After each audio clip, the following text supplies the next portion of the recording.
Sabrina Carpenter has released her 7th album, Man's Best Friend. This comes off of her career breakthrough with her last album, Short and Sweet, that had hits like Espresso and Please Please Please. Sabrina quickly established herself as a playful pop princess that's not afraid to talk dirty, whether that's sexually or cursing. Man's Best Friend was immediately more provocative than Short and Sweet, largely due to its album cover, which has Sabrina on all fours and a man gripping her hair. This discourse ultimately divided people into two categories. People thought the cover was tasteless and reckless for portraying a woman in that manner in this political climate. Others thought it was satire and perhaps a setup for a larger conversation. I was one of those people that thought the cover was a commentary, but I think after listening to the album, there is no thoughtful commentary to tie into the cover. It feels more like provocation simply for provocation's sake. Sabrina Carpenter is not trying to get across a larger message here. Even if the album cover isn't meant to be taken at face value, Sabrina doesn't provide anything on the album to contrast the weight of it.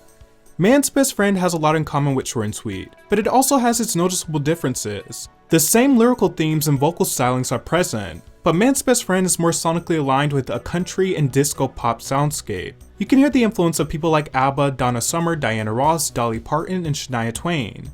Tears sounds like a subdued version of Diana Ross's Upside Down, where Sabrina talks about being turned on at the thought of a man who is actually decent to her. I get wet at the thought of you, being a responsible guy, treating me like you're supposed to do, tears run down my thighs. On My Man on Willpower, Sabrina talks about how her man she's obsessed over is no longer obsessed with her. My man on his willpower is something I don't understand. He fell in love with self-restraint and now it's getting out of hand. He used to be literally obsessed with me. I'm subtly the least sought after girl in the land. The sonic direction of this song almost has the energy of a Christmas song. There's also a real desperation that comes through in this song. We Almost Broke Up Again is a pretty uninteresting and standard track about what the title literally implies it's about. Nobody's Son sounds like it was inspired by Chappell Roan stylistically. On this song, she seemingly writes to a parent about how their son has done her wrong, and really how nobody's son is worth her time at this point. Never Getting Laid is a laid-back disco track with some of her most cutting lyrics that could flip like a switch, that could wander and drift to a neighboring although the chorus is just kind of corny and feels ham-fisted. I wish you a lifetime full of happiness and a forever of never getting laid. Go-Go Juice is a country pop number about her getting drunk to call exes. The real highlight of this album is House Tour. There's a strong 80s R&B influence, you can hear some Prince vibes. The innuendo is barely an innuendo, but it's well done.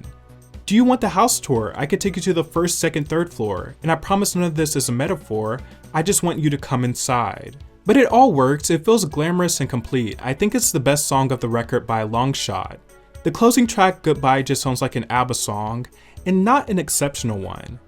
Man's Best Friend just kind of retraces the same themes. She loves men, she loves sex, she hates men when they are wrong, but men are her addiction. The topic isn't explored in ways we haven't heard from her before. She never explores her inner self either. There's not really a lot of self-reflection or self-accountability.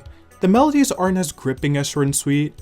At times they feel a little more constructed than easy and natural. I also think that she has tipped the scales with this album, where the jokes and the one-liners take precedence. There's no longer a balance of earnestness, and in that sense, a lot of the songs can feel extremely caricature-like. I just don't hear or see growth lyrically, performance-wise, or conceptually from her last album to this album. The writing is not very clever, it lacks some of the charm of her previous work, it feels so heavy-handed and obvious. One thing I will say, it's more cohesive than Short and Sweet, but it's definitely not a better record than Short and Sweet. She is smart to follow up so quickly and strike while the iron is hot, but I don't think it does much to expand Sabrina's artistry. As edgy as she can be lyrically, it feels quite edgeless. Sabrina Carpenter is very fun, but I don't think the record was effective in taking the aspects from her last few records and improving upon them. If Short and Sweet was her teenage dream, Man's Best Friend is her prism.